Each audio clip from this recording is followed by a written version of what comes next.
저희가 지난주에 예수님이 어떠한 분이신가에 대해서 말씀을 드렸습니다. 유대인에게 예수님이 나는 아브라함이 나기 전부터 내가 있느니라 라고 예수님이 영원한 존재이심을 드러내셨습니다.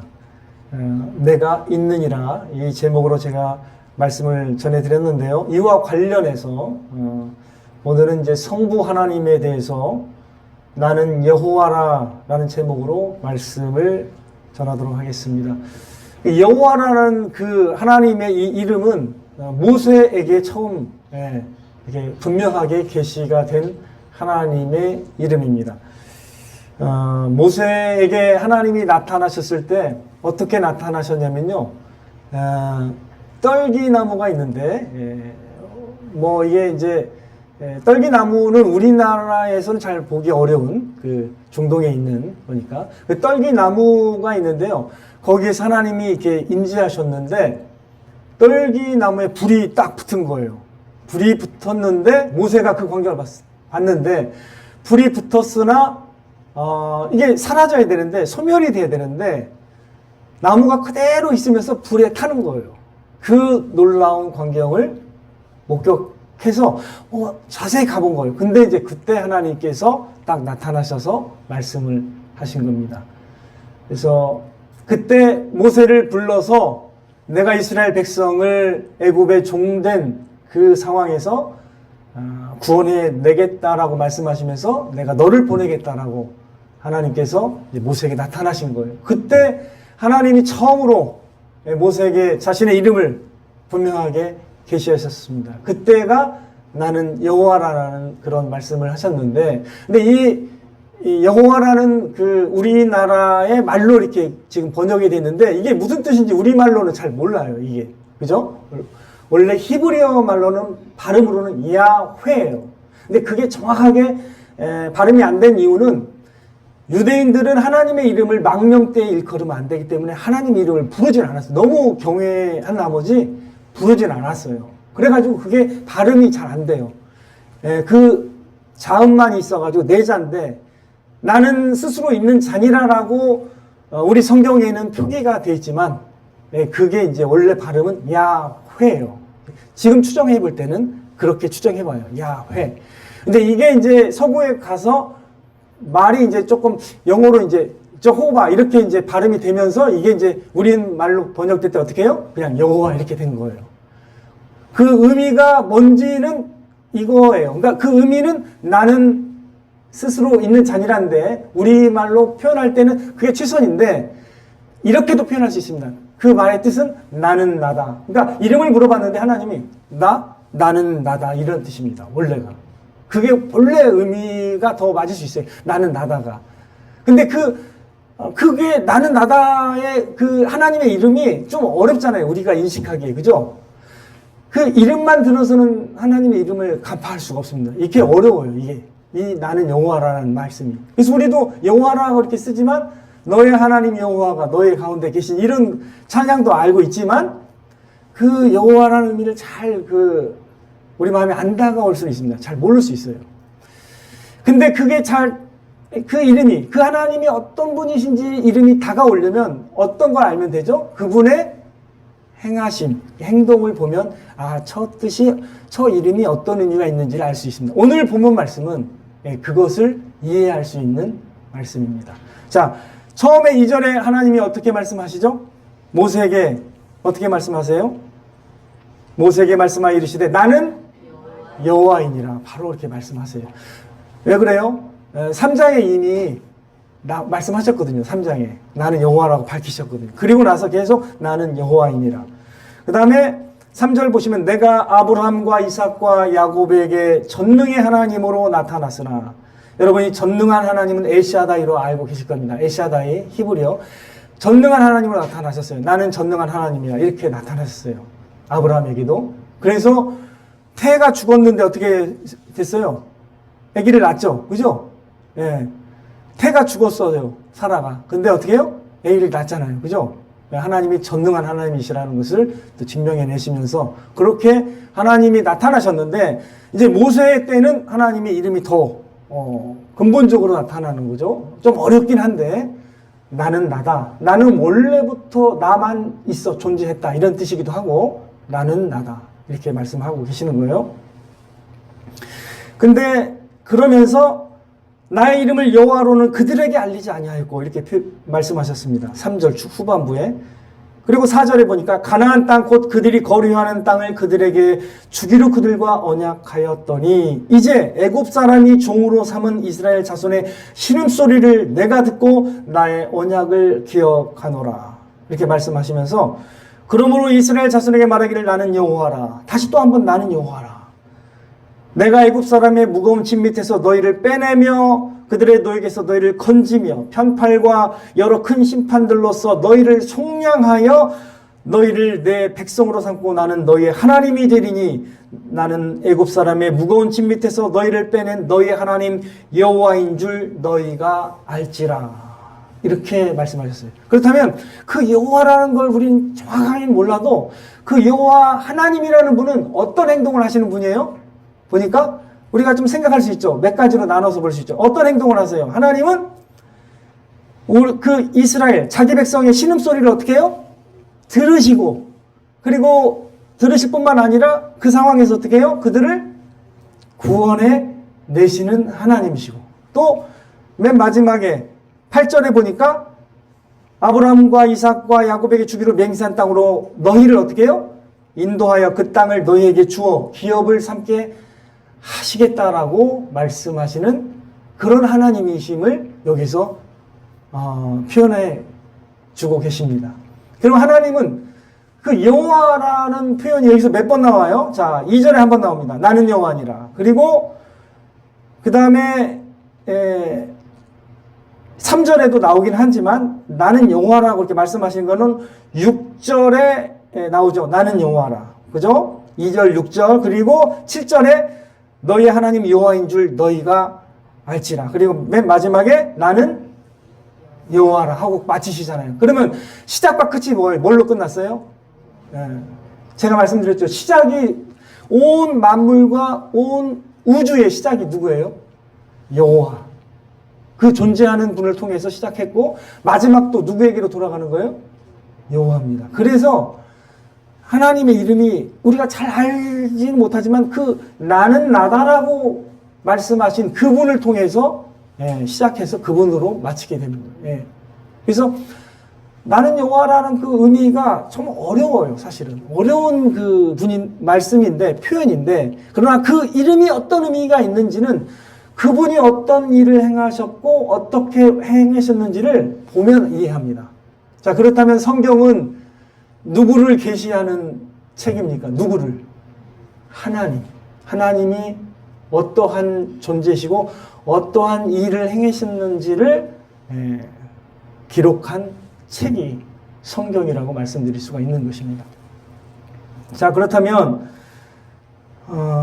하나님께서 자연의 법칙을 거스르는 가운데 불이 활활 타고 있는데 그 중에서 떨기나무가 타지 않았다면 하나님은 어떤 분 같아요? 딱 거기에서 느꼈을 때 하나님은 위험이 있고 경외할 만한 그런 불을 가지고 이렇게 확 뭐랄까 그 능력을 나타냈죠. 그죠? 근데 그 능력 가운데 그 거룩한 능력 가운데 하나님의 자비하심이 있어요? 보여요? 안 보여요?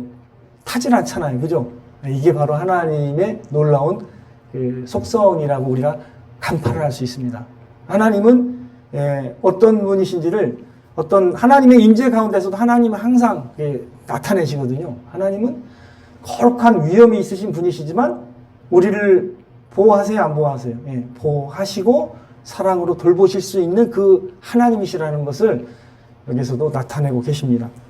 똑같아요. 여기서도 여호와라 말씀하시면서 어떻게 해요? 누구를 그들의 신음소리를 들으시고 어떻게 해요? 구원해 내시는 분이 바로 여호와 하나님이심을 나타내 주셨습니다.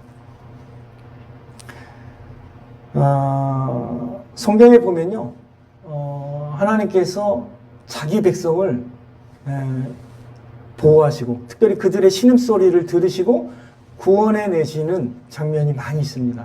예. 하나님께서 뭐 다윗을 또 어려운 환경 가운데서 구원해 내시고 이런 걸 많이 우리가 시를 통해서도 보잖아요. 하나님은 그런 하나님이십니다. 그분은 우리가 죄 가운데 고통하고 신음하는 그 소리를 들으시고 또 우리를 구원하시기 위해서 그 아들을 보내신 하나님이십니다. 복음이 온전히 계시된 지금은 우리가 이렇게 말할 수 있는 거예요.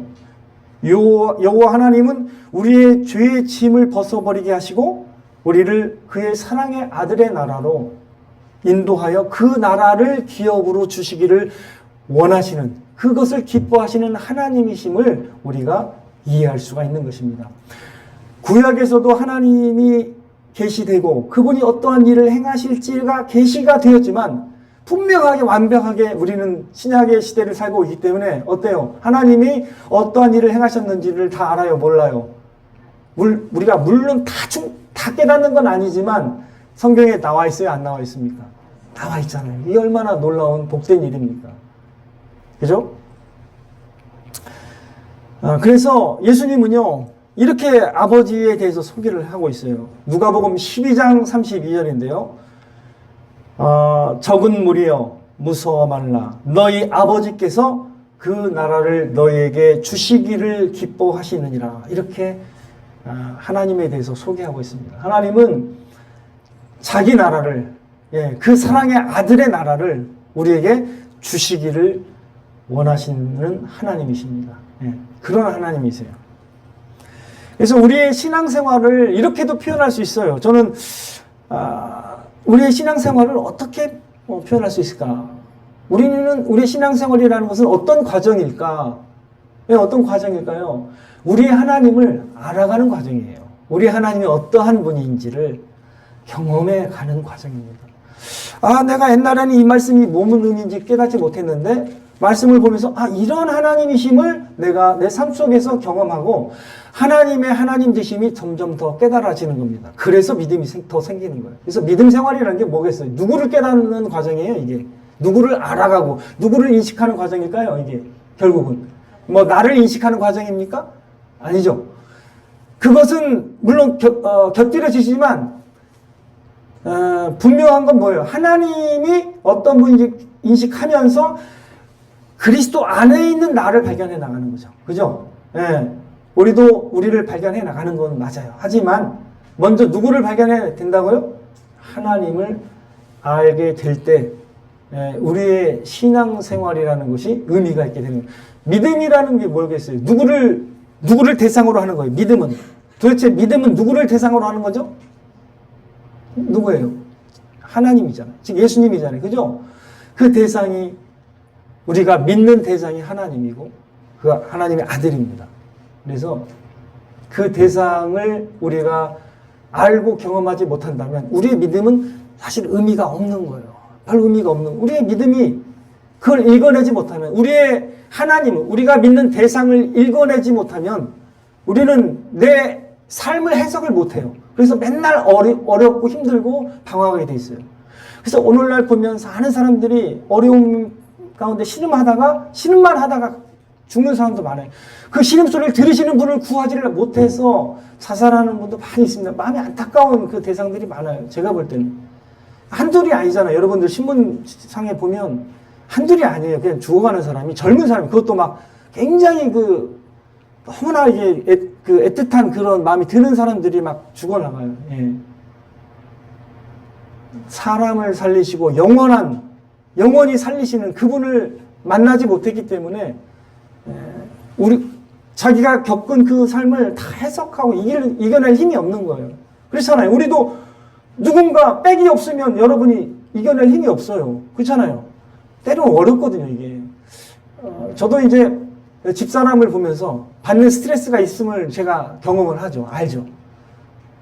많은 사람을 약속해서 만나다 보니 얼마나 이게, 그죠? 많은 요구가 있고 막 들어주고 말을 하는 게 너무 힘든 거예요. 본인도 계속 말을 해야 되니까. 제가 봐도 힘들어요. 제가 볼 때도. 그러니까 이해가 되더라고요.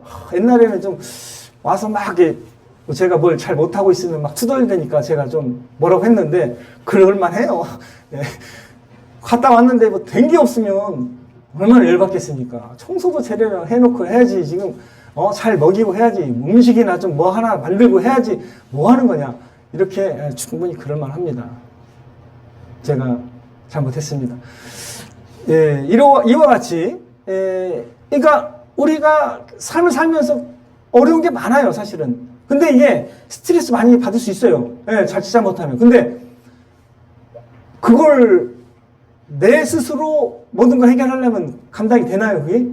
안 돼요. 너무 힘들어요. 그래서 막 그게 스트레스가 누구한테 갈까요? 옆에 주변에 막 다 튀어. 막 물 튀듯이 막 구정물 튈 때 튀듯이 다 튀는 거예요. 그 결말은 어떻게 했어요? 예. 힘들죠. 그죠? 근데, 우리에게는 누가 계시다고요? 여러분들? 하나님이 계십니다. 그 하나님이 누구라고요? 나는 여호와라. 예, 여호와라. 나는 나다. 이렇게 말씀하시는 분이 계시다라는 것을 여러분 기억하셔야 합니다. 자, 다음 우리 병만 형제 이거 한번 넘겨주세요. 이게 진짜 중요한 말씀인데. 자, 함께 읽겠습니다. 시작. 너의 하나님 여호와가 너의 가운데 계시니. 됐습니다. 여기까지. 제가 이걸 얘기한 거. 누가 우리 가운데 계시다고요? 너의 하나님 여호와가 너의 가운데 계시는 것. 이게 복음이죠. 이 복음의 완성이 이걸 성취한 겁니다. 그래서 그는 구원을 어떻게 해요? 그가 누구라고요? 그 여호와의 뜻은 결국 뭐라고요? 그는 구원을 베푸실 전능하신 하나님을 우리가 여호와로 인식해도 아무 상관이 없습니다. 예. 그게 여호와가 하시는 일이에요. 근데 그분이 또 어떤 분이에요? 그분은 분명히 모세에게 나타날 때 위험 있게 나타나셨지만 어떤 분이라고요? 그 불 가운데서도 우리를 소멸하지 않으시고 우리를 보호하실 수 있는, 그래서 뭐라고 말씀하세요? 그가 너로 말미암아 어떻게 해요? 기쁨을 이기지 못하시며 너를 잠잠히 사랑하시며, 우리를 잠잠히 사랑하시고 우리를 기뻐하시고 인도하실 수 있는 사랑의 하나님이시라는 것을 우리가 믿어야 되는 것입니다. 그분은 그 하나님의 이름 여호와 하나님은 바로 이러한 하나님이심을 믿으시길 바랍니다. 그 다음 구절로 한번 병만 형제 같이 읽겠습니다. 시작. 여호와의 이름은 견고한 망대라. 의인은 그리로 달려가서 안전함을 얻느니라. 하나님의 그 이름이 나의 힘이고 나의 구원이고 하나님의 이름이 나의 생명이 된 거예요. 그 하나님의 어떠하심이 나에게 구원이 된 거예요. 그분의 어떠하심, 그분의 인격이, 그분의 신격이 결국 나에게 사랑으로 돌아오고 나에게 구원으로 돌아온 거잖아요. 그죠? 그러면 의인은 누구에게 가서 안전함을 얻는다고요? 그냥 그분에게 달려가서 안전함을 얻게 되는 것입니다. 이 세상에서 많은 사람들이 심적 안전함을, 평강을 못 느끼고 사는 사람이 진짜 많습니다. 예. 여러분 아시잖아요. 그죠? 그게 돈으로도 못 사는 거예요. 예. 안 되는 거예요. 근데 그걸 누가 주실 수 있다고요? 하나님이 주실 수 있습니다. 우리 예수님이 어떻게 말씀하셨어요? 너희는 마음에 근심하지 말라. 하나님을 믿으니 또 나를 믿으라. 이렇게 말씀해요. 내가 너에게 평강을 주노니 세상이 주는 것과 같이 같지 않은 평강을 준다고 말씀하셨죠? 예, 평강을 주시는 분이 누구세요? 예, 하나님이시고 주님이십니다. 예. 그래서 이러한 믿음이 여러분에게 필요합니다. 예, 하나님을 알아갈 때 이런 믿음이 생기는 거예요. 근데 그분을 모르면은 그분과의 관계성을 내가 맺지를 못하는데 어떻게 나의 삶을 그분의 관점에서 해석을 할 수 있겠습니까? 그죠?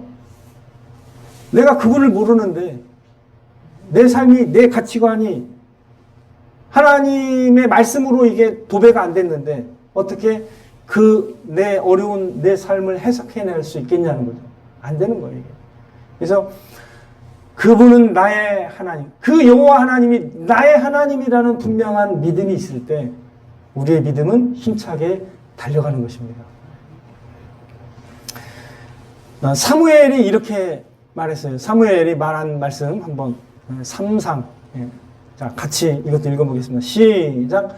여호와께서는 너희를 자기 백성으로 삼으신 것을 기뻐하셨으므로 여호와께서는 그의 크신 이름을 위해서라도 자기 백성을 버리지 아니하실 것이요. 하나님께서 우리를 자기 백성으로 삼으시기를 기뻐하시는 그 여호와 하나님이신데, 그래서 여호와께서라고 하죠. 계속 여호와께서는. 근데 어떻게 해요? 그의 뭘 위해서라도, 그의 크신 이름, 자기의 그 이름을 위해서라도 우리를 버리지 않는다라고 사무엘은 그렇게 도전하고 설교했습니다. 이게 맞는 거거든요. 그분의 어떠하심이 우리의 구원이 되시는, 그분은 우리를 부르시고 우리를 자기 백성으로 삼으셨다면 우리를 버리셔요, 안 버리셔요? 결코 안 버리신다는 거예요. 이게 바로 믿음입니다. 예. 그의 크신 이름을 위해서 여러분을 지키실 줄 믿습니다. 그래서 다윗은 이렇게 기도했어요. 시편 143편 11절에 여호와여 주의 이름을 위하여 나를 살리시고, 나오네요. 여호와여 주의 이름을 위하여 나를 살리시고 주의 의로 내 영혼을 환난에서 끌어내소서. 주의 이름을 위하여라는 말 썼습니다. 예. 하나님의 이름이 나의 삶과 직결한다는 걸 여러분 꼭 기억하시기 바랍니다. 하나님의 이름을 위해서 우리를 살리시고 영원토록 우리를 보살피시고 지키실 것이라는 것을 믿어야 됩니다. 하나님의 이름에 표현된 그게 바로 여호와의 이름의 그 의미예요.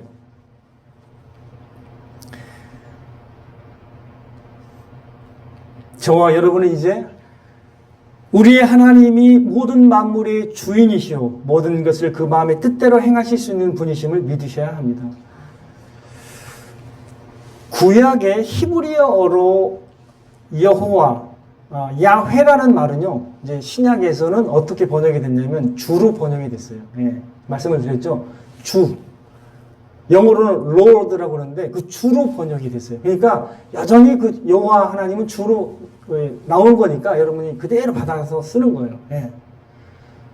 그래서 구약 성경을 볼 때 영어로 보는 분들은 구약 성경에 여호와 하나님은 대문자 Lord예요. 다 대문자로 써 있어요. Lord. 근데 신약에 와서는 이제 헬라어로 쓴 거기 때문에 이제 번역을 했기 때문에 그것을 우리가 다시 번역한 거라서 그래서 이제 주 여호와, 이게 주 하나님이라고 말해요. 예수님도 주 너의 하나님이 할 때 주 할 때 그게 뭐겠어요? 여호와를 의미하는 거겠죠. 그죠? 예. 주 너의 하나님을 사랑하라 이렇게 되잖아요. 그러니까 그분의 이름이 계속 있는 거예요. 주로 이렇게 이어서 계속 있는 겁니다. 예. 자, 그러면 그 하나님은 만물의 주인이시기 때문에 그 모든 것을 그 마음의 뜻대로 그 기뻐하시는 뜻대로 행하십니다.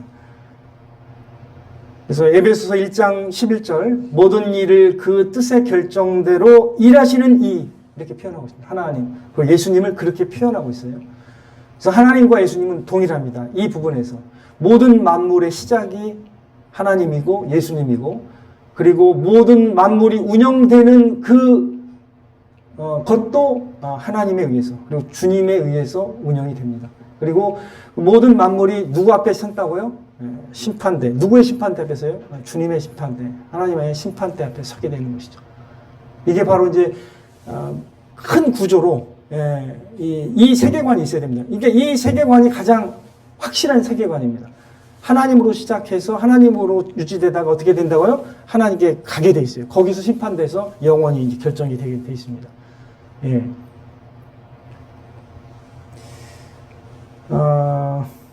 그렇기 때문에 우리의 생명과 구원과 행복도 누구에게서 시작하는 것입니까? 여호와 하나님에게서 시작하는 것이고 그 다음에 보내신 예수 그리스도 안에서 시작되는 것이죠. 그죠? 하나님과 예수 그리스도는 어떻게 돼요? 동일하시죠. 그래서 나와 아버지는 하나이니라 이렇게 말씀하세요. 나와 아버지는 하나이니라. 그래서 성경은 우리에게 계속 강조하는 게 뭐냐면요. 우리가 여호와를 알자, 힘써 여호와를 알자 이렇게 표현하세요. 호세아 6장 3절. 우리가 여호와를 알자, 힘써 여호와를 알자. 네, 호세아 6장 6절. 나는 인애를 원하고 제사를 원하지 아니하며 번제보다 하나님 아는 것을 원하노라. 그래서 하나님 아는 것이 가장 중요한 지식입니다. 제가 이걸 계속 강조하는 이유가 있어요. 사실 이게 탄탄하게 돼야 여러분의 믿음이 계속 분명하게 섭니다. 예, 그 대상을 정확하게 모르면 우리가 많이 흔들리게 돼 있어요. 환경에 흔들리고 그 하나님이 어떠하심을 잘 생각을 못해요. 예, 하나님이 하신 말씀이 뭐고 하나님의 행동이 어떻게 드러나는지 성경에서 게시된 말을 잘 해석해내지 못합니다. 여러분들 그분의 기초 위에 서야 됩니다. 여러분의 믿음은 누구의 기초 위에 서야 된다고요? 하나님의 말씀과 하나님의 행동의 기초 위에서 서야 됩니다. 그래서 성경은 여호와 하나님이 누구시며 어떠한 일을 행하셨는지를 알게 하는 책입니다. 그래서 그 성경을 통해서 우리가 성령의 조명하심을 통해서 하나님의 어떠하심을 깨닫게 되고 그분이 나의 구원자이시고 나의 모든 것 되신다는 걸 깨닫게 될 때 비로소 찬양이 나오고 예배가 되는 것입니다. 예. 여러분의 믿음은 바로 이러한 깊이 있는 믿음이 되기를 바랍니다. 모든 인간 역사의 주인이 그러면 누굽니까? 모든 인간 역사에도 개입하시는 분이 누구예요? 하나님이세요. 하나님. 그래서 오늘날 이렇게 어려운 환경도 사실은 우리가 왜 이런 어려운 환경에 처하게 했을까요? 인간의 상태가 어떤지를 더 보게 하기 위함일 수도 있고요. 우리가 얼마나 연약해서 하나님을 떠났는지를 더 보게 하는 것일 수 있습니다. 우리나라가 최고의 부흥기를 달렸던 1907년이 어떤 때예요? 일제시대 때입니다. 많이 어려웠을 때예요. 그죠? 나라도 잃었을 때입니다. 그때 갈급한 심령들이 있어서 하나님을 찾게 된 거거든요. 사실은. 예. 꼭 이게 하나님의 주권은 여러분이 다 이해할 수가 없습니다. 저도 마찬가지예요. 하나님의 주권이 당시에는 어려워 보이고 왜 이러지 이런 생각할 수 있지만 이걸 통해서 어떻게 하나님을 찾는 이들을 일으키실 수도 있는 것이고 우리의 마음을 새롭게 하실 수도 있는 것입니다. 그래서 우리가 겸손해야 돼요. 뭘 어떻다 막 평가하기는 어려워요 지금. 그래서 중요한 거는 우리 하나님을 바라보면서 어떻게 해요? 기도하면서 우리를 통해서 일하시는 하나님을 바라보면서 우리가 어떻게 해요? 믿음에 더 서야 돼요? 안 서야 되겠어요? 우리가 더 믿음에 서게 될 필요가 있는 것입니다. 그래서 하나님께서는 궁극적으로 저와 여러분이 이 하나님의 주권과 하나님의 통치와 하나님의 지혜와 하나님의 놀라운 그 은혜를 맛봄으로써 하나님을 찬미하기를 원하시는 것입니다. 하나님은 여러분 가운데, 저와 여러분 가운데 크시고 위대하신 하나님이심을 경험하시기를 바라겠습니다. 그 온 우주의 중심이 되시고 주인이 되신 하나님이 마땅히 저와 여러분의 마음에도 중심이 되셔야 하는 것입니다. 그래서 그분을 더 마음속에 깊이 모시고 그분이 나의 하나님이구나. 그분이 나와 함께 계시구나. 그러므로 내가 이 삶을 견디고 이겨낼 수 있구나. 이런 믿음을 갖고 하나님을 대하시기 바랍니다. 이 믿음을 하나님이 기뻐하시고 이 믿음을 따라서 여러분 가운데 역사하실 줄 믿습니다. 이러한 은혜를 풍성히 누리시는 저와 여러분 되시기를 주님의 이름으로 축원을 드립니다.